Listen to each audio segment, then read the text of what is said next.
imirwano yagiye ifata indi ntera kandi hambaye koko. Ariko kandi ukwezi kwa gatandatu k'uyu mwaka kuzahora kwibukwa nk'imwe mu minsi yateje amarira n'igihombo gikomeye ku baturage ba Ukraine. Uburusiya burimo kugaba ibitero bikaze cyane utabasha kumva, n'ibitero bifite isura nshya kandi yihariye, harimo kandi n'ikoreshwa rya za drone za kijyambere, misile z'ikirenga ndetse n'uburyo bushya bw'abasirikare batwara amagare y'intambara. Aba bakagenda binjira mu turere tw'imirwano bakora ibitero by'ubwiyahuzi n'intambara bise ya giturumbuka. Uru ni urugamba rwambikanye mu mijyi itandukanye nka Kiev, Kharkiv, Odessa ndetse na Kherson yewe na Donetsk. Uru rurasiga urujijo rukomeye cyane ku bijyanye n'icyerekezo cy'amahoro hagati y'Uburusiya ndetse na Ukraine. Mu ijoro ryo ku itariki ya 26 rishyiriye 27 Kamena, Uburusiya bwagabye ibitero bikaze cyane bwifashishije drone ndetse n'ibisasu bikaze cyane bya misile zo goga ikirere. Ukraine yatangaje ko Uburusiya ngo bwabashije kohereza drone zisaga 360 yewe n'ibisasu birenga 40 bya misile, birimo na za misile zo mu bwoko bwa Carbon ndetse na Iskander, bikagira kure mu mijyi ikomeye cyane harimo Kiev, Odessa ndetse ni Chernihiv. Ibi ni ibitero byari bigamije kwangiza ibikorwa remezo bya gisirikare bya Ukraine, ibibuga by'indege ndetse n'amasosiyete y'inganda. Ibisasu byaguye ku bigo bikomeye cyane, hatwikwa amavuta ku masitasiyo atandukanye, ibikoresho bya gisirikare nabyo birashya birakongoka, abandi bantu benshi nabo bakomerekeramo. Nubwo rero Ukraine yavuze ko yatsinze byinshi muri ibyo bisasu hifashishijwe ibikoresho byo kurinda ikirere, ubwoba bwatambutse, imijyi yose baratsitira baradagadwa, abaturage bariruka bajya mu bwisho, abari bari mu bitaro nabo barahungishwa, abandi nabo bavuye mu byabo. Mu buryo budasanzwe rero Uburusiya bwatangije uburyo bushya cyane bwo kugaba ibitero hifashishijwe abasirikare batwara amagare y'intambara, aba bakunze kwitwa suicide bikers. Aba basore rero nibo boherezwa mu turere dutandukanye utuzwi nka No Man's Land, aho imirwano ibikaze kurusha ahandi hose, bakagenda ku muvuduko mwinshi cyane bafite ibisasu bikomeye. Amakuru aturuka mu karere ka Donbass akavuga ko aba basirikare ngo batangiye gukwirakwira hirya no hino mu mijyi ya Toretsk ndetse na Pokrovsk, aho n'ubundi bageze bakarasa, bakimara kuhagera by'ako kanya bagaturiza ibisasu biremereye. Aba rero batunguranye bikomeye cyane mu bitero byabo. Uburyo rero bukomeje guteza ihungabana rikomeye cyane ku ngabo za Ukraine, kuko baba biteguye ku isaha n'isaha bashobora kugabwaho igitero cya giturumbuka. Uburusiya rero burimo no gukoresha drone zikaze cyane zifite ubushobozi bwo kwirinda ibikoresho bishobora kuzikurikirana mu kirere. Ni drone zitwa unjammable drones.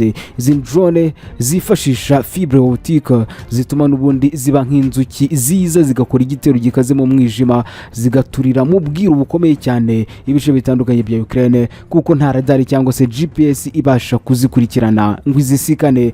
Izi rero zifashishwa cyane mu bitero bigabwa mu masaha akuze y'ijoro, aho n'ubundi izi zigenda zikabangamira cyane abasirikare ba Ukraine ndetse n'ibirindiro byabo. Ibi ni byatumye Ukraine nayo itangira kugira ibibazo bikomeye cyane byo gucungira hafi ahava ibyo bisasu, bigatuma rero ireshya cyane ibihugu by'inshuti nka Leta Zunze Ubumwe za Amerika n'Abadage ngo bayifashe mu buryo bwose bushoboka, bayongerera ubushobozi ndetse n'imbunda zikaze zishobora guhangana n'izi drone z'Abarusiya.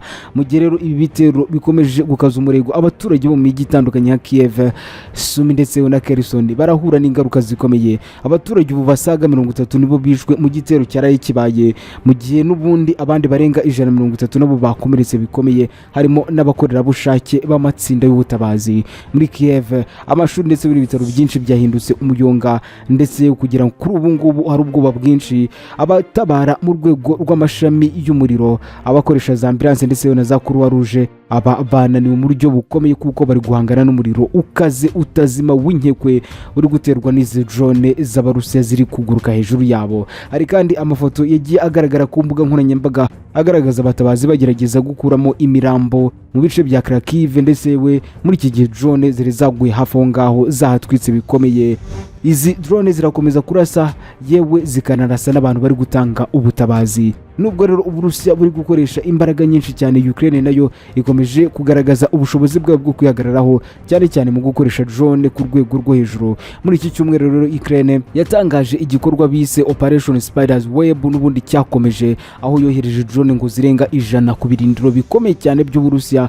Igitero kibasiye ibibuga by'indege biri Belgorod, muri Kursk ndetse na Voronezh, ndetse kandi hanatangajwe ko Ukraine yabashe gushigisha bikomeye base y'indege zitwara misile n'indege zo mu bwoko bwa Tu-95 zamenyekanye cyane mu kurasa Kiev mu mezi yashize. Nubwo rero Moscow yabihakanye yivuye inyuma, abasesenguzi bemeza ko Ukraine iri kugenda nayo igira ku rwego rwo hejuru mu rwego rw'intambara y'ikirere binyuze mu gufatanya n'ibihugu bikomeye. Ibi bitero rero bikaze gutya Uburusiya buri kugaba kuri Ukraine mu buryo bushya birerekana ko intambara igeze ahantu hateye impungenge.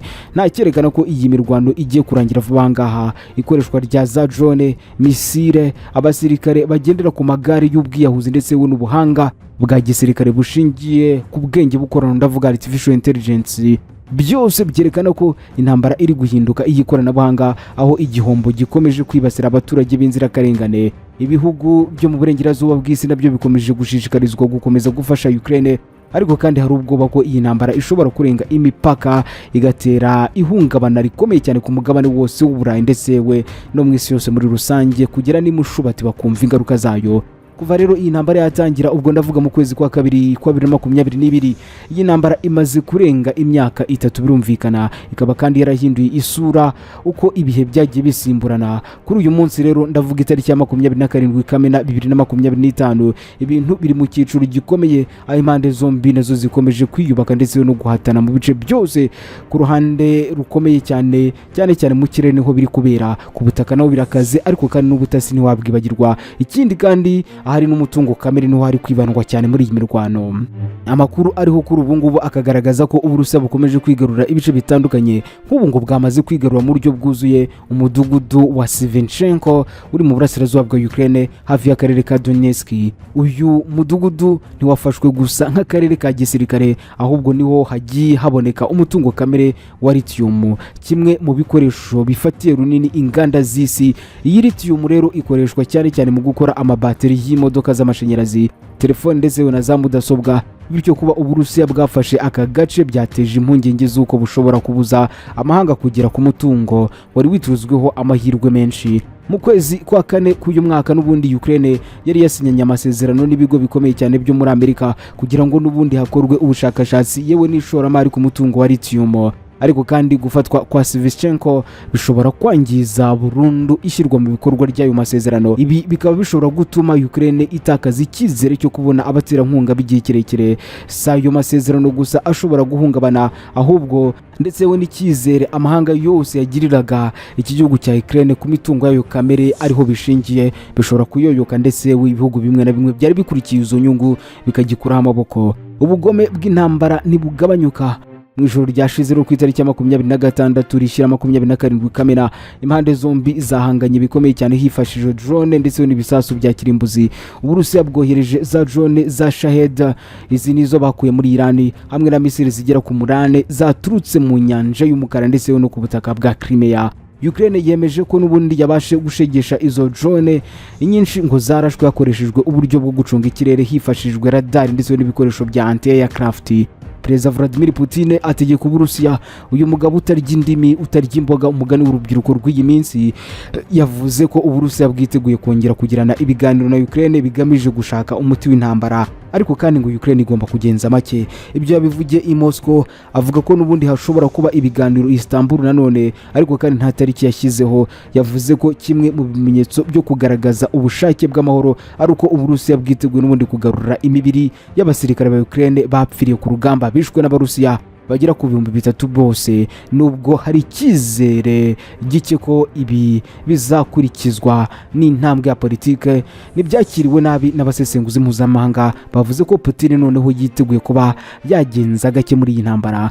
Mu gihe rero intambara ikomeje guhitana imbaga, Ukraine nayo ikomeje gukora impinduka mu rwego rw'ikoranabuhanga. Ibyuma bikoreshwa ku rugamba birimo gufata indi ntera, aho n'ubundi hakoreshwa robo zitwara ibikoresho zifite ubushobozi bwo kwikorera ibitwaro bikaze, gucunga mine ndetse no gutabara inkomere. Izi robo ni izitwa Themis, ni zaturutse muri Estonia. Hakaba kandi na Protector ndetse we na Ravirika zirimo kuba izingenzi cyane muri iyi mirwano iri kuba. Iyi Ravirika ndi kukubwira n'urugero, ni robo itwaye imbunda ya M2 Browning 12.7 mm. Iyi ishobora kurasa rero igamije kurinda abasirikare. Ngizo robo ziri gukoreshwa kuri ubu ngubu na Ukraine ku rugamba. Uburyo bw'izi robo rero buri gutuma abantu bake boherezwa ku rugamba. bityo bikagabanya umubare w'abasirikare bicwa n'Uburusiya. Izi protector zo zifite ubushobozi bwo gutwara ibiro birenga 700 by'inkweto, ibiryo, intwaro cyangwa se imirambo iba yapfiriye ku rugamba bayitahukana. Robo nka Dodger, Donkey, Spider ndetse we na Krampus nazo ziri kwifashishwa cyane mu gutegura ahari imirwano. Iri koranabuhanga rero ryahinduye isura y'intambara, aho urugamba n'ubundi rutakiri urw'abantu gusa, ahubwo rugaragaramo ibikoresho bigira ubwenge bw'ubukorano AI bikorera ubutumwa bwihariye ariko kandi bikagira ku musaruro utagereranywa. Nubwo rero hari ibikorwa bya politike ku rugamba, haracyarimo amaraso menshi. Muri Sumi, Ukraine yabashije gusubiza inyuma ingabo z'Uburusiya zari zigerageza n'ubundi gutera imbere zigaba ibitero bikaze.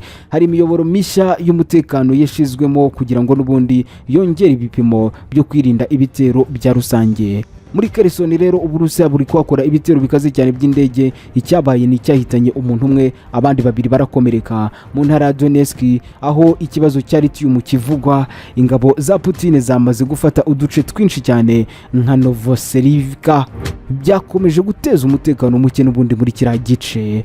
Kuri iyi tariki kandi Ukraine n'Uburusiya byasubiranyemo, ariko kandi bigerageza guhana abasirikare bari barafashwe kuva mu ntambara yatangira. Iyi gahunda yatangiriye Istanbul ku itariki ya 2 Kamena, aho impande zombi n'ubundi zumvikanye kugusubirana kuguhanahana abantu bafite ibibazo by'uburwayi, cyane cyane abari munsi y'imyaka 25 ndetse we n'abafashwe muri Mariupol. Iki ni igikorwa cyubahiriza uburenganzira bwa muntu, kandi nubwo kitaratanga amahoro nyayo, kirerekana ko hari intera byibuze y'ubutabazi irimo gushakwa hagati y'izi impande zombi zihanganye. Mu gihe rero ibisasu biturika bikomeje kwiyongera mu kirere, ibitangazamakuru nabyo rero n'urundi rubuga rukomeye intambara irimo kurwanirwamo. Uburusiya bukomeje gukoresha ibitangazamakuru byabwo nka Russia Today ndetse na Sputnik mu gukwirakwiza inkuru zigamije kwemeza ko Ukraine ariyo nyirabayazana gashoza ntambara udashaka kurekera. Naho Ukraine ikifashisha TikTok, Telegram ndetse n'ibindi bitangazamakuru bigamije gusobanurira isi uburyo bwose bwo kurwana, igahabwa ubufasha. Intambara y'imyumvire nayo irimo kuba iy'ingenzi cyane, kuko ibitekerezo by'abaturage ku isi bishobora kugira ingaruka zikomeye ku miterere ya politike yewe n'ubufasha butangwa. Mu by'ukuri rero nta kimenyetso na kimwe kigaragaza ko iyi ntambara izarangira vuba ngaha, nubwo ibiganiro bishobora kuba birimo kugeragezwa kuri ubu. Icyizere cyo guhagarika imirwano ntikiraza. Ukraine yifuza kugaruza uduce twose twafashwe n'Uburusiya kuva za 2014 harimo nka Crimea, mu gihe Uburusiya nabwo bwumva ko nta mpamvu n'imwe yo gusubiza ibyo bwamaze gufata. Ibi bivuze ko rero intambara ishobora gukomeza kugeza igihe kimwe mu bihugu kizaba n'ubundi cyarahombye mu buryo bukomeye cyane, mbese nta bushobozi kigisigaranye bwo kwihagararaho mu mirwano. Uyu munsi nanone ku itariki ya 27 Kamena 2025 urerekana ko intambara y'Uburusiya na Ukraine irimo kwinjira mu kindi cyiciro icy'ubukungu, ikoranabuhanga ndetse n'umutekano w'isi. Robo ziri kugarika ingogo ariko kandi zigahagarika abapfira ku rugamba, drone zisimbura indege, politike zica imipaka, naho umutungo kamere ukaba intandaro y'amarira ku baturage. Isi irimo kwitegereza uko ibihugu byombi bizarangiza iki kibazo, ndetse ibihugu byinshi by'amahanga biribaza niba koko igihe kigeze ngo y'amahoro abe yaboneka, cyangwa se niba hagiye kuba indi ntambara ikaze cyane igiye guhanganisha ibihugu byombi, ikazambuka n'indi mipaka hirya no hino mu karere iri kuberamo. Hanyuma reka nkwinjize mu kindi gice gikomeye, aho noneho dusubiza amaso inyuma tugasubiza ikibazo cy'umukunzi wacu bigishyushye. Uwo dusubiza nta wundi n'uwatubajije ati udusubize, ni ikibazo mfite, ese ni Israeli cyangwa ni Irani yatsinze iyi ntambara? Uyu nuwitwa niyo nshuti Fideli watubajije gutyo. Reka nawe tumusubize kandi mu buryo bwimbitse, nawe wumvireho. Fideli we, nawe ugira hino wumve. Intambara hagati ya Israel na Iran. Ubwo twinjiye mu burasirazuba bwo hagati twavuye mu by'Uburusiya na Ukraine, intambara hagati ya Israel na Iran igaragara nk'iyagize ingaruka zikomeye kandi ku mpande zombi. Iyi ntishobora kuvugwa ko hari uruhande rumwe gusa rwayitsinze. Ibi bitero byari birimo kwiyongera na n'ubu gikomeje. Ikindi, impande zombi zari zifite intego zikomeye kandi rero zijyanye n'inyungu zazo. Nubwo rero hari ibyiza by'umwihariko Israel yagezeho muri urugamba byakitwa nk'insinzi, ntabwo byoroshye kuvuga ko ariyo yatsinze intambara mu buryo busobanutse kandi bwahuranya. Kimwe no kuvuga ko Iran ariyo yatsinze nabyo waba wibeshya, dore ko ibintu byifasha ariko ku mpande zombi. Israel yakoze ibikorwa byinshi cyane by'ubutwari mu guhangana n'ibitero byaturutse muri Iran. Mu bijyanye n'ibikorwa by'ubutasi, Israel yagiye ikoresha uburyo bwose bushoboka, harimo ubukangurambaga bwo gutangaza ibitekerezo binyuranye, gutera ibitero bikaze cyane ku bikorwa bya gisirikare bya Iran ndetse we no gushyira imbaraga mu buryo bwa diplomasi. Iki gitero gikomeye kibasiye kandi ibikorwa bya Iran byo gutegura intwaro za kirimbuzi ndetse n'ibikoresho byo gukora ibisasu biturika mu mishinga ya Iran nyine bagiye bakora mu bice bitandukanye. Nubwo Iran ifite ingufu zikomeye rero mu gukora ibikoresho bya gisirikare, Israel yakomeje kugira amahirwe yo guhangana nayo muri icyo gikorwa, kugaba ibitero ku bigo by'ingufu za Iran cyane cyane ku nganda zikora ibikoresho by'intambara. Ibi byatumye Iran igira ibibazo bikomeye cyane mu gukomeza gahunda zayo z'igisirikare ndetse no kugabanya ingufu mu mishinga y'ubushakashatsi. Ibi byashoboraga kuba insinzi mu buryo bw'imibare, cyane ko Israel n'ubundi yakoze ibyo yifuzaga byose byo kubuza Iran gukomeza gutegura ibikoresho bikaze cyane byavamo ibisasu kirimbuzi. Ku rundi ruhande rero Iran nayo yashoboye kwigarurira ibice binini cyane bimwe na bimwe by'ingenzi muri iyi ntambara. Ubushobozi bwayo mu gukora intwaro za kirimbuzi, drone ndetse we n'ibindi bisasu bito byahinduye isura y'intambara, bituma Iran ishobora kwinjira mu bitero bikaze kuri Israel. Ishobora gukoresha ibirimo ibikoresho bya gisirikare bihambaye ku butaka yewe no mu kirere. Iran yashoboye kandi kugaba ibitero bikaze cyane ku bihugu byo mu karere, byerekana ko igifite imbaraga zo kugerageza guhagarika ibikorwa bya Israel. Wabonye kandi ukuntu Iran yagabye ibitero bikaze cyane ku birindiro by'ingabo za Amerika mu gice cya Katari. Iran kandi yanashoboye kugaba ibitero bikaze cyane ku baterankunga ba Israel nk'abanyamerika n'ibindi bihugu by'Uburayi. Ikindi yashoboye kugaragaza ko ishobora kwihagararaho imbere y'ibi bihugu binini bifite n'imbaraga mu bya gisirikare. Ubwo Israel yageragezaga gukomeza ibikorwa byayo byo mu buryo bw'ibitero, Iran nayo yahise yibanda ku buryo bwa diplomasi, ishyira imbere ibiganiro n'ibindi bihugu bindi by'inshuti kugira ngo n'ubundi igerageze kuba yabona ubufasha bwo guhagarika umuvuduko wa Israel. Diplomasi ya Iran rero yashoboye kubona imbaraga muri uko kuganira n'abakunzi bayo nk'abanyaburayi, ukongera ibihugu nk'Ubushinwa yewe n'Uburusiya, mu gihe Israel ku rundi ruhande nayo yagerageje kwirinda ibikorwa byose by'ubufatanye bugamije guhagarika iyi ntambara. Muri rusange rero nubwo Israel yagerageje gukomeza imbaraga mu bikorwa bya gisirikare, Iran nayo yashoboye kubona uburyo bwo guhangana nayo, uburyo bwaje no gutanga umusaruro ku rwego rw'imibanire y'ububanyi n'amahanga. Nubwo rero Israel yagiye igira byinshi byiza igiraho muri urugamba cyane cyane mu bya gisirikare, harimo no gutera ibitero bikaze cyane ku bigo bya Iran by'ubushakashatsi nk'insinzi bavuga ko bagezeho, ntabwo byanze bikunze ibi byatangwa nk'impamvu yo kwemeza ko Israel yatsinze iyi ntambara. Icyo gihe rero Iran nayo yashoboye kwigarurira ibikorwa byo kurwanya ibikorwa by'igisirikare bya Israel. Ikindi yashoboye kugaragaza ko ishobora kwihagararaho kandi igatsinda iyi ntambara. Mu by'ukuri nubwo ibi bihugu byombi byarwanye ku buryo bukomeye bikarasanaho misile yewe na za drone, ntushobora kuvuga ko Iran yatsinze cyangwa se Israel yatsinze mu buryo cyangwa buriya, kuko byose byabaye impande zombi, mbese barakubitanye, baguye miswi, sinzi niba ariko wabivuga. Gusa icyagaragaye nuko ibihugu birimo Israel n'abanyamerika bagaragaje gutinya gukomeye, ndetse bagafata n'umwanzuro wo gusaba Iran ubwayo kuba yahagarika umuvuduko iriho mu kurwana. Niba tuvuga ku baturage rero, ni ngombwa gusobanura ko bombi, ndavuga ba Israel n'aba Iran, bakomeje kugira ingaruka zikomeye n'ibihombo bikaze kubera ibitero by'ubutasi. Israel nayo yagiye ihura n'ibibazo bikomeye cyane byo kubura ibikoresho, mu gihe Iran nayo yahuye n'ingaruka z'ubukungu mu rwego rw'ubushakashatsi. Ibi rero byerekana ko nta watsinze byanze bikunze, gusa hari uwahombye, uretse ko n'impande zombi zahombye. Ibitero hagati ya Israel na Iran rero byagize ingaruka zikomeye cyane ku mpande zombi, bigira n'akamaro gakomeye ku bikorwa bya gisirikare, ikoranabuhanga ndetse n'ubukungu. Israel yagabye ibitero bikomeye cyane ku bikorwa bya Iran, cyane cyane ku bigo by'ingufu za kirimbuzi nka Fordo ndetse na Natanze, aho n'ubundi yishe ibikoresho byo gutunganya intwaro za kirimbuzi. Byongeye kandi Israel nayo yakoze ibindi bikorwa bikomeye cyane by'ubutasi byari bigamije kumenya amakuru y'ibikorwa bya Iran, harimo no kugaba ibitero ku mashanyarazi yewe n'inganda zifite uruhare mu mikorere ya gisirikare ahangaha muri Iran. Ku rundi ruhande rero Iran nayo yagabye ibitero bikaze cyane ku bikorwa bya Israel, harimo n'ibitero by'ikoranabuhanga twagiye tubona, ibizwi nka cyber attacks ku bigo by'ingufu ndetse n'ibikorwa by'ubukungu. Iran kandi yabashije kubira saho irabishegesha.